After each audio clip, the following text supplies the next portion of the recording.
So, can you just start by introducing yourself and say, hi, I'm Mr. Setteducato, I teach, blah, blah, blah. Good afternoon, everybody. This is Mr. Setteducato. I'm a chemistry and physics teacher over at North.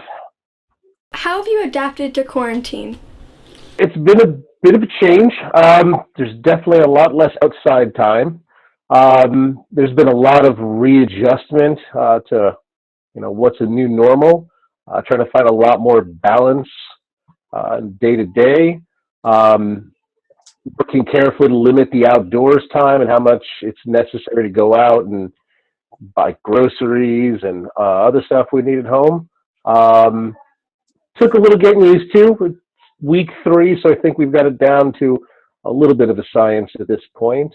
But it's getting easier. Not that I think we're happy with it, but we have to do what we have to do.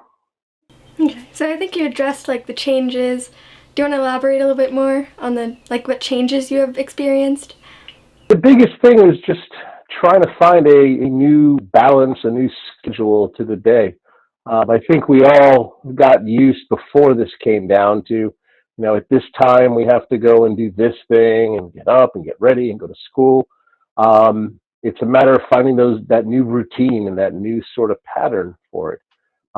It kind of stinks at first, but 2+ weeks into it, I think we're all starting to get a little more used to that schedule. So, and you touched on this a little bit already, but what actions have you and your family taken to stay healthy? So again, it's trying to limit how much contact we have with other people, so that we're following all the regulations, limiting all of our shopping needs, trying to make lists and get them on one day, and only one person has to go out. You definitely pay a lot more attention to hand washing and all those sorts of things.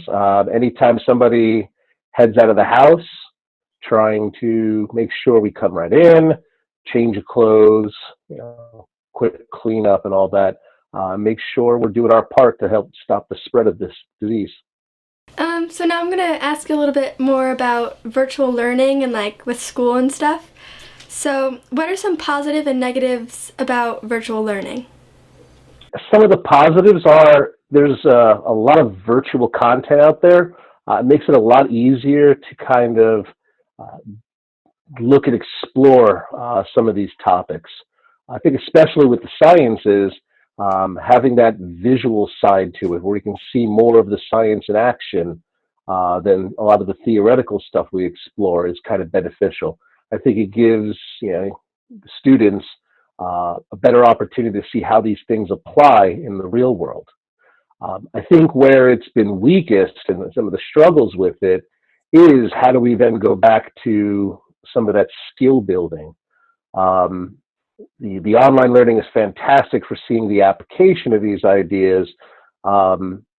It's not quite so good sometimes for seeing how do you build up the more specific skills. And sadly, sometimes those are some of the core parts to chemistry and physics, the subjects that I teach. So again, it's really taking some old tried and true teaching techniques and trying to adapt them to a new medium for all. How do you think your students have been adapting to it?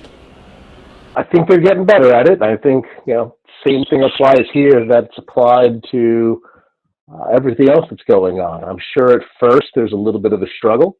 On the positive side, I've gotten a lot better assignment turn-in rates than I had before this. And I think they're learning too. It's just as tough as it is for us as teachers. I'm sure it's a tough adjustment for you guys as students and getting a sense of how to learn in this new environment, this new medium. How do you think this will affect everyone when we return back to school? We're all going to appreciate going to school a lot more. I think a lot of people taking for granted the idea that you get to leave your house a little more regularly. So school may not be such a dreaded destination as it once was. I think, again, we're going to have a new equilibrium with how we interact with people.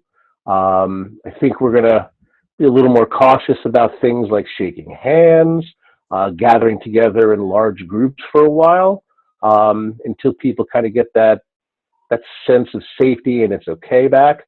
Or we'll just find a new way of doing a lot of those things. So it's going to be a little different, um, but we'll adjust. I think all of us, as people, as students, as teachers, we're all pretty resilient. We're going to figure this all out. It's kind of a drag right now, but I'm proud to see that so many people are doing what they need to do, despite the inconvenience. And, you know, this will pass and we'll all figure it out together, and things will be just as good, if not better, once we're all through it. So any suggestions or like words of wisdom you have for students like during this time? The first thing, make sure you're following all these guidelines that are set down, by the government, the CDC, the WHO. I think it's important for your own safety and for safety. A lot of people make sure you're following, the suggestions they've made. I think, obviously stay on top of your studies. You want to make sure you're prepared for what comes next. I mean, at some point, things are going to get back to normal, and you want to make sure you're prepared and ready for it. And lastly, make sure you're taking care of yourself too. This stuff can be a little bit stressful. So in the middle of all that, try and find some things to help you de-stress, and help you, feel okay with what's going on. And if you need help, reach out. You've got your families around, you've got teachers, you've got friends.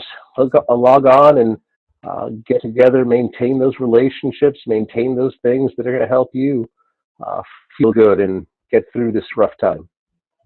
Okay, that's all the questions I have. So Excellent. thank you so much. Sounds good. Bye. No problem. Take care. Bye-bye.